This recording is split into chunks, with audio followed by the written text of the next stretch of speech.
अस्सलाम वालेकुम, क्या हाल चाल है जी। मैं मोहम्मद एमन नज़ीर। इस वीडियो में हम बात करेंगे पर्सनल स्टेटमेंट के बारे में कि कितनी होनी चाहिए और उसकी क्या अहमियत है पीजीसी की एप्लीकेशन के लिए। और दूसरा जो हम इम्पोर्टेंट पॉइंट डिस्कस करना है वो ये है कि एनिक सर्टिफिकेट की जो अहमियत है या इम्पोर्टेंस है वो क्या है। सबसे पहले हम बात करते हैं पर्सनल स्टेटमेंट की। तो पर्सनल स्टेटमेंट में आपसे 3 मेन क्वेश्चंस पूछे जाते हैं। क्वेश्चन नंबर 1 है explain why you want to be a teacher. Question number 2 होता है describe why you want to teach this subject for primary. Describe why you want to teach this age group. Describe your relevant experience and personal characteristics and explain how they would make you a great teacher. तो आप इसको explain करते हैं 1 bye 1। सबसे पहले तो आपने ये बताना है why you want to be a teacher कि आपको ऐसी कौन सी चीज है जिसने मोटिवेट किया कि आपने टीचिंग का जो प्रोफेशन है वो चूज किया। फिर उसके बाद आपने अपनी जो एक्सपर्टीज है सब्जेक्ट के अंदर वो हाईलाइट करनी है कि मैंने ये सब्जेक्ट ही क्यों चूज किया।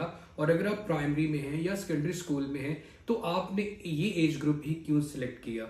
इसके लिए सबसे इंपॉर्टेंट ये होता है कि अगर आप इससे पहले भी टीचर हैं और आपके सब्जेक्ट की डेफिनेटली वो डिग्री है तो आप ये चीज बता सकते हैं। फिर आप अपनी मोटिवेशन बता सकते हैं। उस मोटिवेशन में आप अपने किसी टीचर को अपने किसी मैट्रिक ओ लेवल्स या ए लेवल्स के एक्सपीरियंस को मेंशन कर सकते हैं कि उस स्टडीज के दौरान मैंने देखा फिजिक्स मेरे लिए कितना इंटरेस्टिंग था या जो भी आपका सब्जेक्ट है।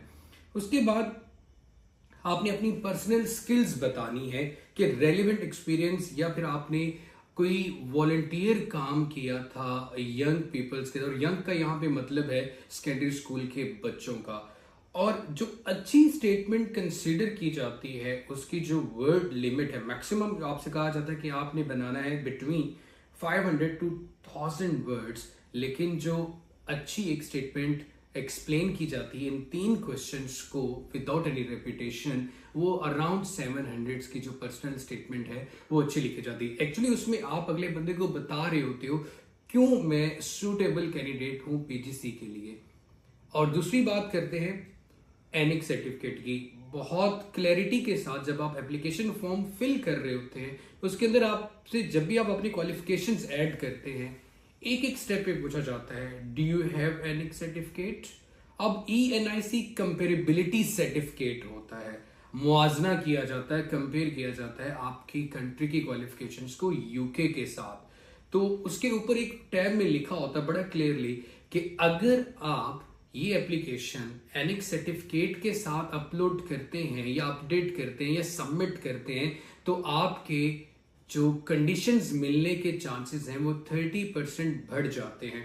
तो इसलिए मैं जो लोग अभी भी मेरे साथ प्रोसेसिंग कर रहे हैं उनको हमेशा ही एडवाइस करता हूँ कि कोशिश करें कि सर्टिफिकेट के साथ आपको एक वहां पे एक नंबर चाहिए होता है ये कि जब आपको कंपेरेबिलिटी सर्टिफिकेट मिल जाता है तो यूनिवर्सिटी आपकी एप्लीकेशन को टॉप प्रायोरिटी देती है कि उनको आपकी क्वालिफिकेशंस पे फिर किसी किस्म का कोई डाउट नहीं रहता। वो एक सर्टिफिकेट देखते हैं और वो आपकी सारे सर्टिफिकेट्स की कंपेरेबिलिटी देख लेते हैं। तो उनको 1 बाय 1 जाके ये नहीं देखना पड़ता कि आपका रियल सर्टिफिकेट है या फेक सर्टिफिकेट है। So wish you good luck. Again आप लेट, बहुत ज्यादा लेट नहीं है, लेट तो हैं तो प्लीज अगर आपने अभी प्रोसेस स्टार्ट करना है तो आज नहीं अभी स्टार्ट करें। और डिस्क्रिप्शन पे गिवन डिटेल पे आप कांटेक्ट कर सकते हैं। अपना बहुत सारा सा ख्याल रखिए। अगर कोई पॉइंट समझ में नहीं आया तो आप कमेंट बॉक्स में कमेंट कर सकते हैं। अपना ख्याल रखिएगा। अल्लाह हाफिज।